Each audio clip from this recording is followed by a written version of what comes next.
Emotion தான் உங்கள் லைஃபே ரன் பண்ணுதுன்னு சொன்னால் நம்புவீங்களா? எமோஷன்ஸ் தான் நீங்கள் இதை பண்ணணுமா பண்ண வேணான்னு முடிவே பண்ணுது. பெரியவங்கெல்லாம் சொல்லுவாங்க, நெகட்டிவிட்டியை கம்ப்ளீட்டாக இக்னோர் பண்ணிவிடு, பாசிட்டிவ் மட்டும் பாரு, உன் லைஃப் சூப்பராக ஆகிடும். இப்படி ஆகுமா என்ன? ஆகவே ஆகாது. நெகட்டிவிட்டின்றது ஒரு பெயின் தருதுன்னா அது ஒரு சிக்னல். உங்கள் உடம்புல இப்போ 2-3 நாளாக தலைவலியாக இருக்குன்னா நீங்கள் கண்டிப்பாக டாக்டரை போய் என்னன்னு பார்ப்பீங்கல்ல. அதே மாதிரி உங்கள் லைஃப்பில் யாரோ ஏதோ சொல்லிட்டாங்க, உங்களுக்கு ரொம்ப கஷ்டமாக இருக்குன்னா உங்களுக்குள்ள ஏதோ ஒரு ஃபீலிங், ஒரு இன்செக்யூரிட்டி இருக்குது. ஐயோ நம்ம அப்படி தான் போல, அவங்க சொன்னது தான் கரெக்டு போலன்னு அதை தான் சரி பண்ணமே தவிர அதை அப்படியே இக்னோர் பண்ணால் எல்லாம் சரியாயிடுமான்னா.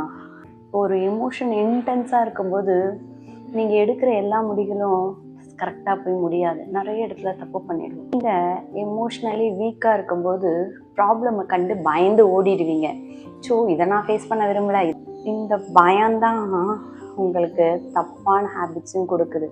ட்ரக்ஸ் எடுத்துக்கிறவங்க, ஆல்கஹால் எடுத்துக்கிறவங்க, இல்லை தம் அடிக்கிறவங்க எல்லாரும் ஏதோ ஒரு எமோஷனை தேடி தான் ஓடுறாங்க. Actually they can't feel good without that.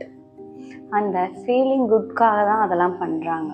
அந்த எமோஷனை மாற்றிட்டாலே அது உங்களுக்கு நல்ல ஃபீலிங் தருதுன்ற நம்பி தான் நீங்கள் அதை திருப்பி திருப்பி திருப்பி லூப் மோடில் பேட்டர்னில் போயிட்டே இருக்கும். உங்களால் அதை கண்ட்ரோலே பண்ண முடியாது.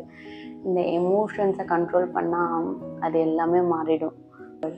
சரி, பெயின் வந்துருச்சுங்க, என்னங்க பண்ணுறது? பெயினோடு என்னை வாழ சொல்கிறீங்களா? அப்படி இல்லை. பெயின் கொஞ்ச நேரத்தில் அதுவாக சரியாயிடும்.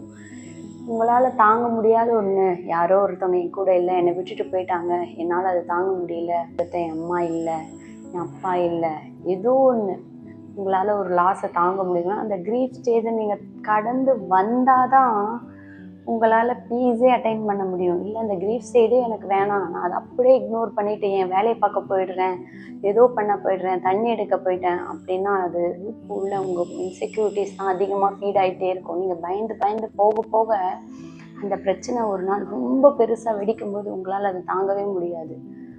You want to face that consequences.